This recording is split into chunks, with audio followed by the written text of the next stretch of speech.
Bharatiya Janata party की तरफ से ये फैसला लिया जाता है कि पशुपति पारस को एक भी सीट लोकसभा में नहीं दी जाएगी। ऐसे में उनका गुस्सा सातवें आसमान पर था। उन्होंने कहा कि कोई भी फैसला लेंगे हम पूर्णतः स्वतंत्र हैं और एक व्यक्ति ये निर्धारित नहीं करेगा कि किसको चुनाव लड़ना है, किसको चुनाव नहीं लड़ना है। बिहार की जनता ये तय करेगी कि आखिरकार हमारा सियासी भविष्य क्या रहने वाला है। अक्षय से अगला सवाल रहेगा। अक्षय, जिस तरीके से बिहार की राजनीति का भविष्य जो है कहीं ना कहीं एनडीए के लिए अंधकार में दिखाई दे रहा है, क्या यहां पर बीजेपी को कोई नुकसान की गुंजाइश दिखाई देती है पशुपति पारस मुकेश सहनी के अलग होने से?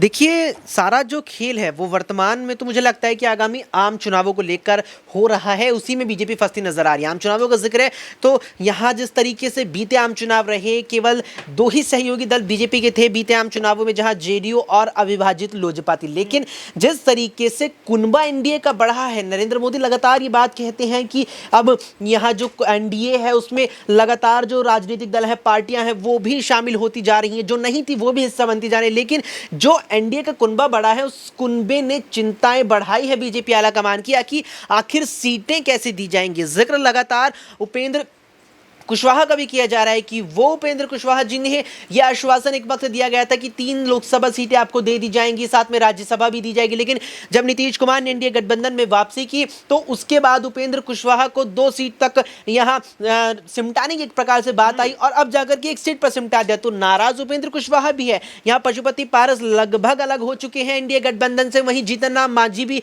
कुछ बहुत ज्यादा संतुष्ट नहीं है कि उन्हें 1 सीट दी गई है। तो कुल मिलाकर के जो कुनबा बढ़ा है उसने चिंताएं भी बढ़ाई है बीजेपी की कि आखिर सीटें कैसे और कितनी कितनी करके दे, और जिसे सीटें नहीं देंगे वो निश्चित तौर पर नाराज ही होगा। लेकिन अक्षय, जिस तरीके से यहां पर पशुपति पारस की तो बगावत साफ तौर पर सामने आ रही है, क्या जीतन राम मांझी, उपेंद्र कुशवाहा भी कोई बड़ा बगावती फैसला ले सकते हैं? बिल्कुल, देखिए, जीतन राम मांझी मैं कहूंगा कि दोहरी नाव पर इस समय अपने पैर सवार करना चाहते हैं और बिहार में चल भी रही है एनडीए की दोहरी नाव। यहां पर एक है मंत्रिमंडल विस्तार जो अभी हुआ है और दूसरी है लोकसभा में सीट बंटवारे की।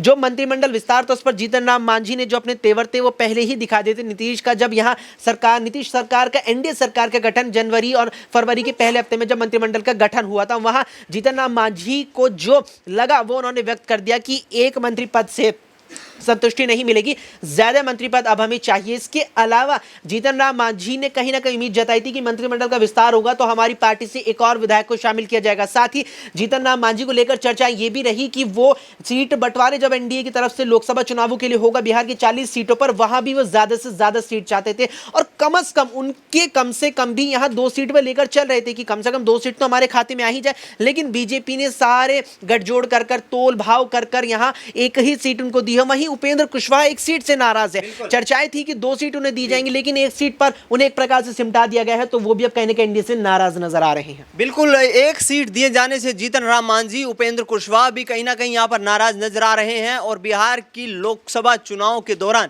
यहां पर राजनीति में कुछ